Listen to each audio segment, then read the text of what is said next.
In this video, we'll be explaining the basic structure theory in detail.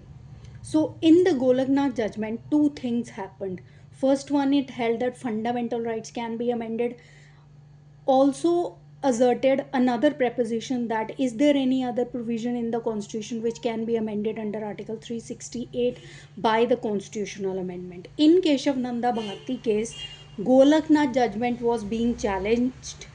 In Keshav Nanda Bharti case, it held that it uh, overruled the main judgment of the Golaknath uh, case, which held that fundamental rights can be amended, and the Keshav Nanda Bharti case held that fundamental rights cannot be amended under Article 368 of the Constitution of India, being a basic structure of the Constitution of India.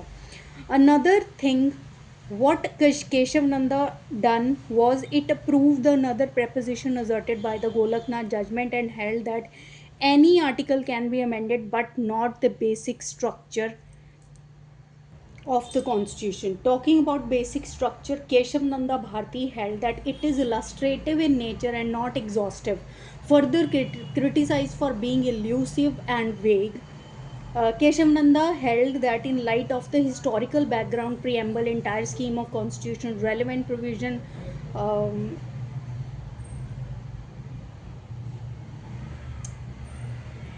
if kept in mind, then it is not difficult in determining what are basic elements of the basic structure constitution. This theory is further explained in the Minerva Mills versus Union of India 1980. It held that it enumerated certain basic features of the constitution, like limited power of the parliament to amend constitution, harmony between fundamental rights and directive principles of the state policy, power of judicial review in certain cases. It says that basic structure is a set of fundamental principles drawn from possession of the constitution itself. They are not fanciful principles carved out by judiciary at its own. This theory is further or again explained in the M. Nagraj versus Union of India 2007, constituted of 5 judges bench. It held that systematic principles underlying and connecting provisions of the Constitution, these are part of the Constitution, even not expressly stated.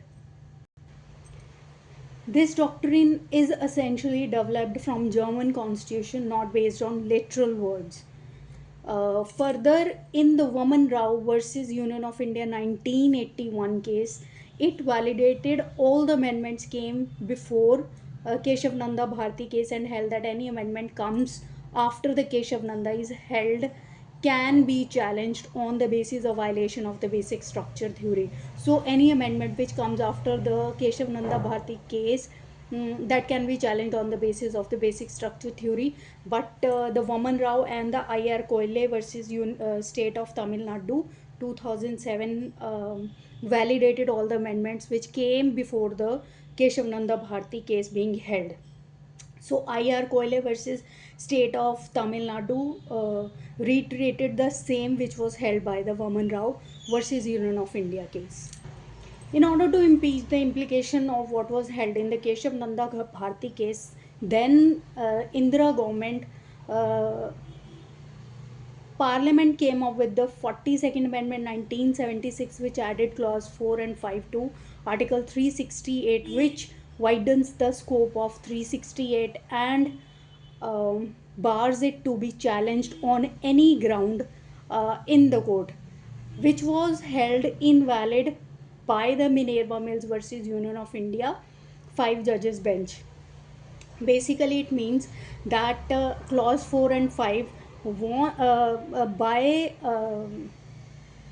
by adding clause 4 and 5 to Article 368 of the Constitution of India, then the Indira Gandhi government wants to widen the scope of Article 368 of the Constitution of India, and wants to amend any article of the Constitution of India without any check upon by the Supreme Court.